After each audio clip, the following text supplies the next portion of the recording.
So nga pala mga paps, ngayong araw pala samahan nyo ako mag-install nitong LED bulb galing sa Novsite. So simulan na natin to mga paps. So ganito mga paps, ito yung Novsite na LED bulb.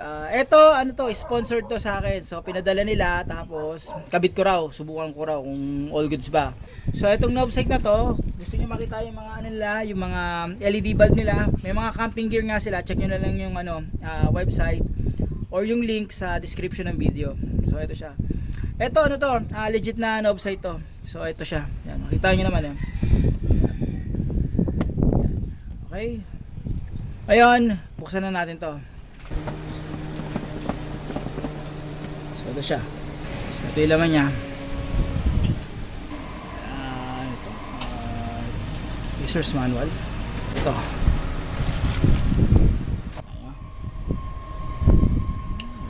Taksan nyo kita nyo. Yan. Ito yung with fan to. Okay, so ayan siya. So, meron siyang parang pinakabalas niya. Ayan naman Ayan. So ngayon, simulan natin yung pagsisetup nito. So una natin gagawin, tatanggalin ko muna yung pinaka-ilaw nitong low beam. Yan. Yan, H11 yan. Ngayon sa pagtatanggal niyan, ganito. Ito. Itin nyo lang yan. Tapos iwanan nyo lang. Yan. Okay, so yan. Tanggal na. Tapos, ang gagawin ko, natanggalin ko na to. Yan. Sa pagtatanggal yan, ganito lang yan. Ika-counterclockwise nyo. Counterclockwise. Tapos silahin nyo na. Okay, so ganun lang. Ito siya. Ayan. So ganito mga paps, ito na ikakabit natin. Tignan nyo. Ayan. Ayan. Ayan siya. Okay. So ganyan dyan. Ngayon, sa pagkakabit niyan, makikita niyo naman yan dito. Yan, may mga yan, parang slot yan. Tignan nyo. So, i-shoot nyo lang yan dito. Yan, meron nyo naman dito. Tignan nyo, meron yan dito. So, i-shoot nyo lang yan dyan.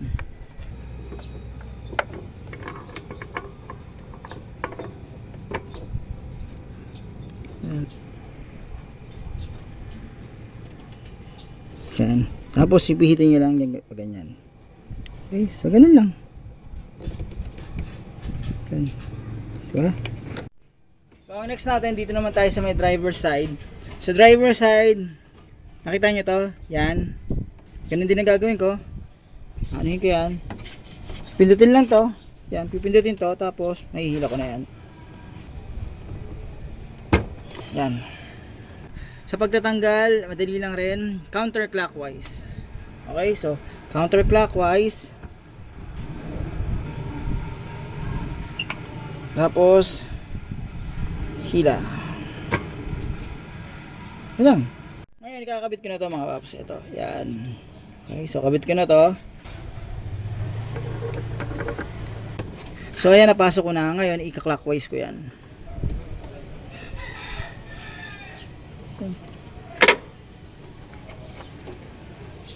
Yan. Okay, so makikita nyo naman yan pag nakabit nyo yung wire nasa baba na. So ganda mga paps, yung Novsite na LED para sa sasakyan na to, hindi to plug and play. So meron tayong konting gagawin na na wiring. Pero madali lang naman to kasi hindi naman ganoon ka-komplikado at hindi na to pira-piraso talaga wiring na bubuuin nyo. Kumbaga, harness na siya kasama sa package. Okay, so yung relay hindi nyo na kailangan connect, naka-connect na yan dito. So ito yung pinaka-wiring niya, kita nyo naman. Madali na rin itong susundin kasi meron siyang mga wire. So obvious naman, sa gaya nito, alam naman natin na pag black, negative. So kapag red, positive, okay? Tapos yung relay niya, ito, saka yung fuse niya, madali na yan. Yung relay naman naka-setup na wala na kayong babaguhin dito. Ayan. Okay, so ito siya. Nakita ko yung wiring harness. Yung wiring harness ito, sapat lang dito sa sa unit namin. Tuturo ko naman sa inyo paano. Kung nag-aalangan kayo sa users manual nila, merong yan, may diagram yan. Ito. Pwede nyo sundin. Kung isa-isa nyo, madali lang itong gawin. Hindi na ganun kakomplikado kasi nakasetup na yung relay. Okay? So yan, medyo sinetup ko muna yung wiring para makita nyo yung posibleng maging posisyon ng wiring ko kapag ilalatag ko na to. Ayan. Tignan nyo So ito kasi mahaba yung wire na yan, hanggang dito. So yung isang mahabang wire, ito yan, papunta yan dito sa passenger side. Ngayon, yung may maikling wire kasi yan, ito, yan dito. Dito yan sa may driver side. Yung relay, yung mga relay at saka yung positive connection, pati yung fuse na kasama. Ito ako ha. Ito, yan. Yung mga yan. Dito yan sa bandang battery, sa battery yan. Dito sa driver side. So okay mga paps, ayan, okay na yung posibleng maging setup ng wiring natin dito. Yan. So yan na yung magiging niyan, yung position niyan, posibleng maging position niyan. Pero ayusin pa natin yan. Ngayon, ang susunod natin gagawin, hahanapin natin yung body ground nitong sasakyan na to. Kasi ganito mga paps, dito kasi sa wiring harness, meron niyang kailangan natin i-connect sa body ground. So nasa inyo, pakita ko sa inyo. Meron yan ditong black. So eto, kailangan natin to i-connect sa body ground. Yung isa din, kailangan din natin i-connect sa body ground. Ito. Okay? Hahanapin natin yung pinaka the best na body ground na pwede natin i-connect. Ito, yung nasa wiring harness. Okay? So hahanap tayo dyan. Di naman pwedeng i-direction natin yan dyan mga paps. Medyo, alam niyo, pangat tingnan. Alam nga naman yun, diretso rin dyan. Papangat yung wiring. So hahanapin natin yung body ground na pwede natin i-connect to. Yan. So ito, basic to mga paps. Kailangan nyo rin matutunan to kahit paano para malaman nyo yung body ground ng sasakyan nyo. So i-connect nyo yung clip ng test light sa positive, yan. Tapos tignan nyo gagawin ka, pag kinonect ko yan sa negative, umilaw na yung green. Ibig sabihin niya, nakumpleto ko na yung circuit. Ibig sabihin niya, yung pinagko-connectan ko nitong itong tip na to dito, negative yan. Negative kita nyo naman, di ba negative. Ngayon, kapag kinonect ko yan sa kahit anong part dito, dapat magi-green yan. Kung ano yung pinagdikitan ko nito, ibig sabihin, yun ang body ground. Nakakonekta rin yan sa body ground ng battery. Example, ganito. Di ba, negative yan. Kompleto na yung circuit ko. Yan yung negative talaga, obvious naman. Ngayon, tignan natin dito. O, yan. Ito, magandang body ground din to. Yan. So, ganon. Subukan nyo yan dyan. Pero, hindi na pwede kayo lumayo. Dito lang sa malapit. Kasi andito yung setup ng natin, LED natin . So, unahin muna natin to dito. So, hahanapin nyo ngayon yan. Dito ba? Yan. Hindi naman, pintura yan. Dito? Try nyo. Wala rin. Ngayon, tingnan nyo rito. Yan. Tingnan natin. Ayun, meron. So, nakita nyo? So, dito sa bolt na to, dito ko pwedeng ilagay yung wire na to na black dito. So, pwede kong i-connect tong wire na to dito sa body ground na to. So, ngayon dito naman tayo mga paps. Hahanapin ko naman ngayon dito yung body ground sa passenger side. So, tignan natin to dito. Wala. Wala rin. Meron ako nakikita doon. Yan. Meron akong solid na body ground dyan. Tignan natin to. Meron akong nakukuha dyan. Okay? So, pwede naman dyan. Ikaw dyan na nga lang. So, dyan ko na lang itatap. Yan, doon ako magtatap. Ngayon, meron pang isang wire dito na kulay pula. Yan. Konektado yung fuse dyan. Saan natin ito i-connect? Dito naman natin yung i-connect mga paps. Yan. Dito natin i-connect yan.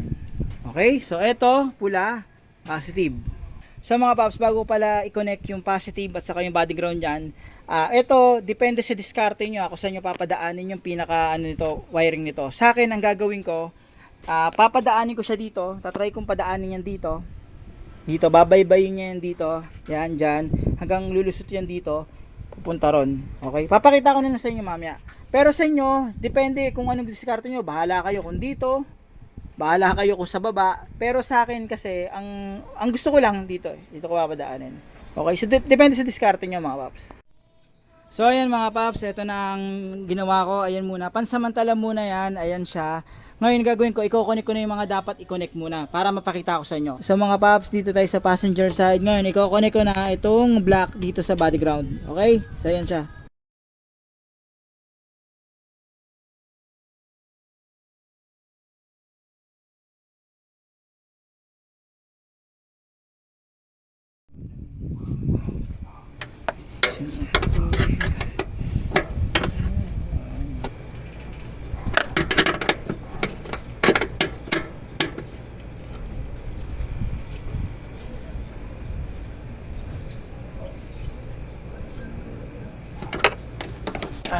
Okay na. So ang next natin mga paps, ito yung sa driver side. I-connect ko na to dito.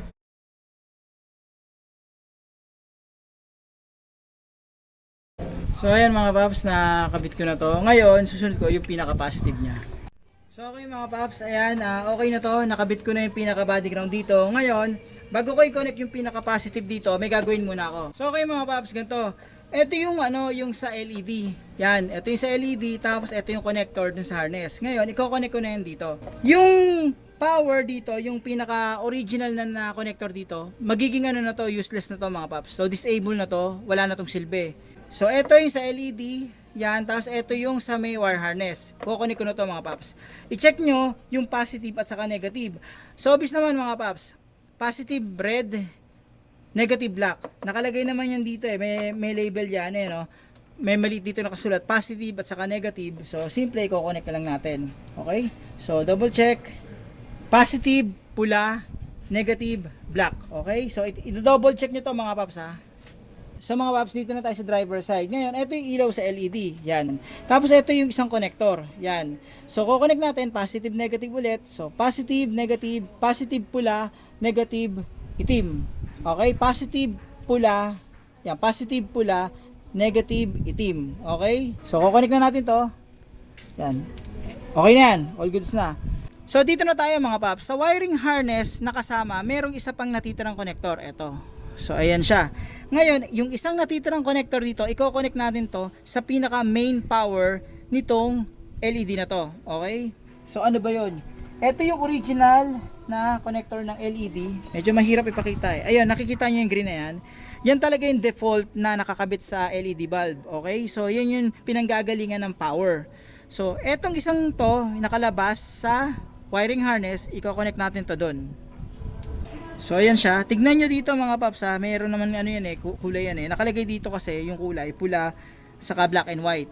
So yung pula yun yung positive. Ito i-connect ko lang to. Ayan. Kita ko ha. Ayan. Okay. So ayan.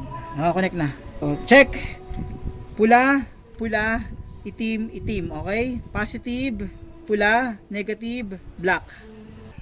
So okay mga paps, dito na tayo. Ngayon, etong natitirang wire na pula, i-connect ko na to mismo diretso sa battery. Okay, so itatap ko yan dyan. Ngayon, para safe tayo, ang gagawin ko, tatanggalin ko muna yung negative terminal ng battery para lang safe. Tapos, saka ko i-connect ito dito.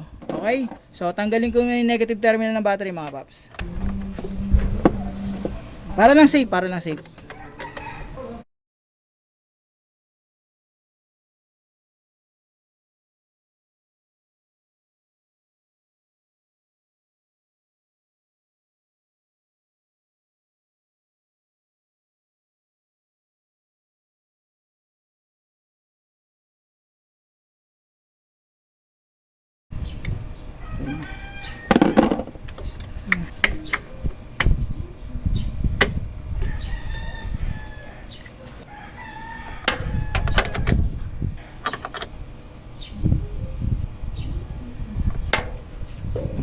So ayun mga paps, hindi ko pa masyadong nalilinis yung harness. Ngayon, itetest ko na yan.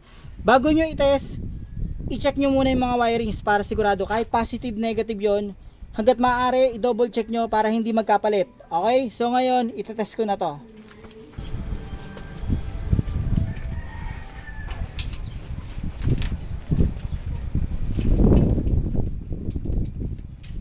Ayos ba? So nakita nyo mga paps? Wow, gandang tignan. Gandang tignan yung ilaw. Kaso pangit lang yung yung lens ko. Pero gandang tignan. Kung wala lang to, malinis lang to, tapos sisipatin nyo ng akwal. Magandang tignan talaga yung ilaw. Sa kabila ganun din pakita ko ha. Pangit lang kasi yung lens ng headlight ko. Pero magandang tignan siya. Yan.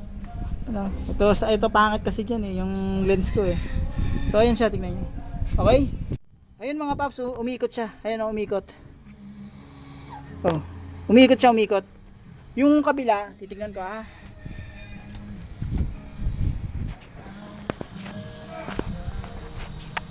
Kita nyo naman umikot. Yan, ayos na ayos yan mga paps. So okay mga paps, i-check nyo yung setup ko. Tignan nyo ha. Yan.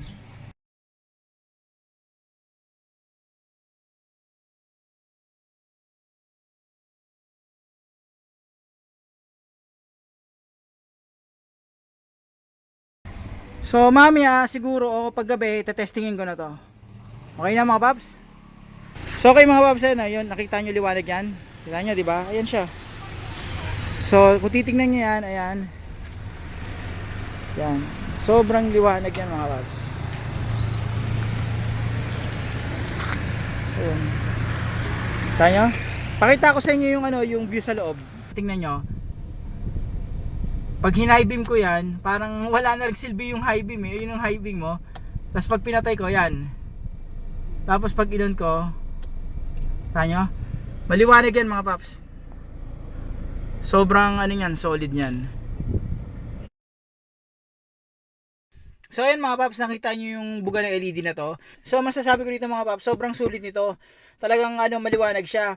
Yung buga ng ilaw niya talagang grabe, solid. Ang linaw talaga mga paps. Lalo na kung kung makikita nyo ng actual habang nagda-drive kayo, yan, makikita nyo doon. Sobrang solid. Wala akong masabi rito.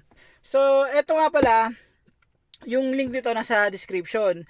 Pero mga paps, ang nito, problema nito, isa lang. Sa tingin ko sasang-ayon kayo dito. Ang cons nito, medyo pricey siya. Hindi talaga to budget meal. Pero yung quality, yung tingin ko, yung tibay, yung buga ng ilaw, all goods. Pero yung cons nito, medyo pricey siya mga paps eh. Pero kung wala namang problema sa inyo sa budget, pwede nyo bilhin to mga paps. Sobrang solid. Paano mga paps, hanggang dito na lang yung video ko. Sana kahit paano itong video na to, nakatulong to in case na magde-decide kayong bumili ng Novsight LED bulb. Paano mga paps, maraming salamat sa inyo.